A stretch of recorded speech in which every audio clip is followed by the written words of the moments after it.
Y bueno, para los micrófonos del 88.9 me da muchísimo gusto recibir en estos micrófonos de Uninoticias al embajador Ricardo Pascoe. Fue embajador de México en Cuba en el 2000 al 2002, ha sido diputado, ha sido formador de la corriente de izquierda en este país, una agente diplomática, y si alguien conoce el asunto entre los cubanos y los mexicanos y los estadounidenses, es don Ricardo Pascoe. Don Ricardo, muchas gracias por esta oportunidad, Al contrario, muchas gracias a ustedes. Don Ricardo, sabemos que por la premura del tiempo, tenía usted compromisos, ya no pudimos hablarle los días pasados, pero sí me gustaría el apunte en cuanto a que se están reanudando ya las relaciones entre Cuba y los Estados Unidos. Bueno, así se ha planteado.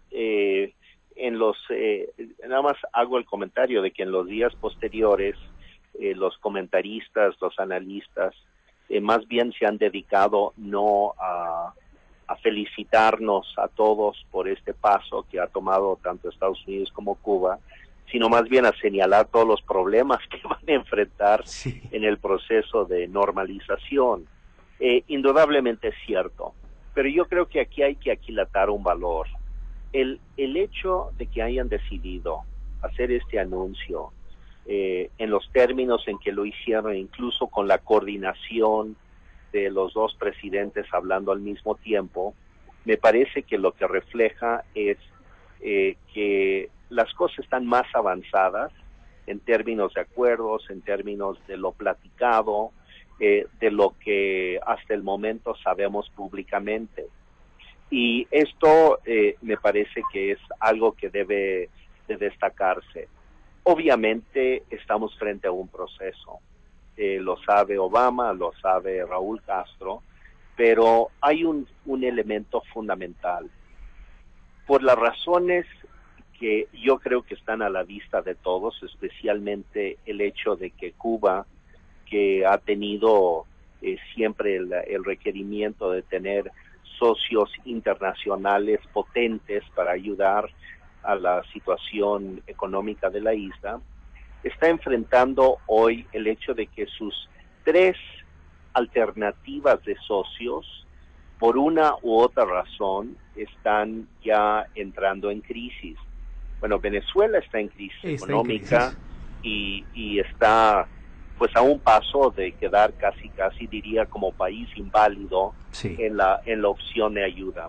Pero también los otros dos actores geopolíticos, que serían China y Rusia, a pesar de que han visitado recientemente a la isla y le dieron un espaldarazo muy importante a la isla, son dos países que por diferentes razones no van a poder resolver los problemas de Cuba. Uno, los chinos, porque los chinos cobran muy caro su apoyo. Sí, cómo no.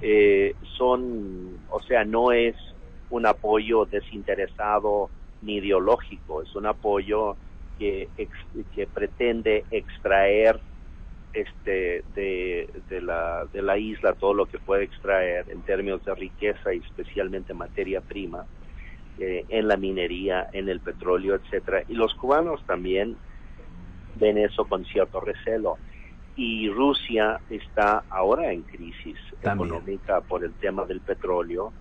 La crisis interna en su economía es muy severa. Estados Unidos, la Unión Europea y Canadá acaban de anunciar nuevas restricciones el día de ayer, de hecho, a Rusia. Y todo esto hace que Rusia tampoco sea un socio confiable. Entonces, menciono esto no para alargar la discusión, sino para decir que hay que ubicar el momento preciso de Cuba. Están en una crisis, no ven socios confiables y tienen que buscar una solución, porque la situación económica para el pueblo cubano sí es crítica.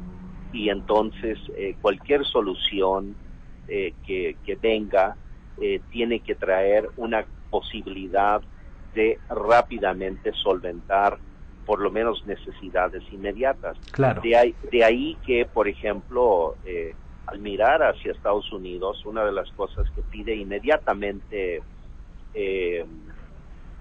Raúl es subir la cuota de las remesas.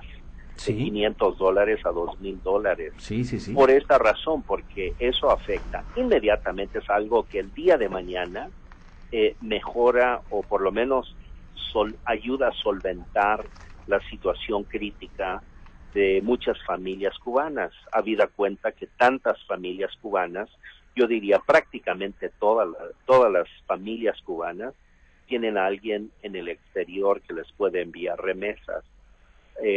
Y esto también les sirve al gobierno, porque es el que capta las remesas en un sistema bancario muy cerrado. Y entonces, bueno, la gente tiene alguna liviana a su situación económica, claro, y el gobierno capta rápidamente esas divisas. El único país que le podía ofrecer eso a Cuba es Estados Unidos. Entonces, obviamente, Raúl, viendo esta situación, voltea la mirada y busca ya por primera vez una solución, una salida de fondo con Estados Unidos. Entonces, son decisiones geopolíticas, estratégicas, que van a tener muchas repercusiones en el corto, mediano y largo plazo. claro. Y mi impresión es de que esto lo que va a lograr eventualmente es obviamente acercar mucho más los dos países, porque los lazos económicos, aunque uno pensaría que son solamente eso, en realidad tienden a unir a los países, y creo en este caso que van a unir a los países, a Cuba y Estados Unidos, de una manera muy fuerte. Sí. Y entonces de ahí también deriva la reacción, yo diría, un poquito hipócrita de la izquierda latinoamericana frente a este asunto, que lo celebran diciendo que bueno, es una victoria de la moral sobre la conducta perversa del imperialismo, pero en el fondo están muy desconcertados, porque lo que saben es de que esto implica un acercamiento de Cuba hacia Estados Unidos. Entonces una de las preguntas es, bueno, ¿y ahora a quién criticamos? ¿A quién culpamos de nuestra circunstancia? Entonces vienen muchos cambios económicos, yo creo que políticos, porque yo tengo la convicción de que detrás de estas pláticas también ha habido avances en el terreno político, sí, en términos de probablemente algunas aperturas del sistema político cubano, y sospecho que también hay acuerdos estratégicos de cuidar a la familia Castro, de darle protección jurídica también en el futuro frente a los muchos juicios penales que traen en todo el mundo, cosa que también hizo Estados Unidos con líderes de China y líderes de Vietnam, y que pudo solventar la situación. Entonces yo creo que es perfectamente factible. Oiga, don Ricardo Pascoe, y el embargo económico no es facultad del presidente Obama, sino que el Congreso, que es totalmente republicano, no le van a dar esa salida a un gobierno dictatorial como es el cubano.